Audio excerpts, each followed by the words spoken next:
وهو الذي أنشأ لكم السمع والأبصار والأفئدة قليلا ما تشكرون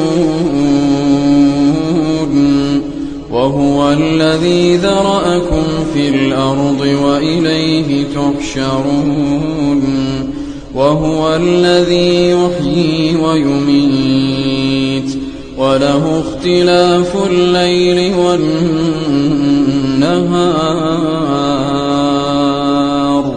أفلا تعقلون